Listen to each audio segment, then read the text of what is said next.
Chennai மாகாணத்துல first நடந்த எலெக்ஷன்ல எத்தனை பேர் ஓட்டு போட்டாங்க அப்படின்னு உங்களுக்கு தெரியுமா? வெறும் 12,40,156 பேர் தான் ஓட்டு போட்டிருக்காங்க.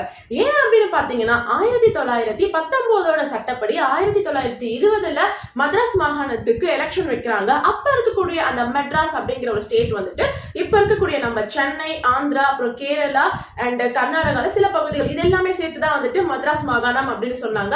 இதுல இருக்கக்கூடிய மொத்த மக்கள் தொகையை 40 மில்லியன் தான் இருந்தாங்க. அதுல யாருக்கிட்ட எல்லாம் சொத்து இருக்கோ, அதாவது நிலம் வச்சிருக்கணும், சொந்தமா நிறைய ப்ராப்பர்ட்டிஸ் வச்சிருக்கணும், அப்படி இருக்கிறவங்களுக்கு மட்டும்தான் ஓட்டு போடுறதுக்கு உரிமை இருக்கு அப்படின்னு சொல்லி இருந்தாங்க.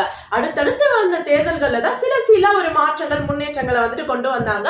அதன்படி வந்து பாத்தீங்கன்னா 1921 இருந்து பெண்களும் வந்துட்டு போட்டி போடலாம் அண்ட் ஓட்டு போடலாம் அப்படின்ற கூடிய ஒரு சட்டமா கொண்டு வந்து அதன்படி டாக்டர் முத்துலட்சுமி ரெட்டி வந்துட்டு அந்த எலெக்ஷன்ல நிக்கிறாங்க. நின்று அவங்க ஒரு சட்டமன்ற உறுப்பினரா ஆனாங்க.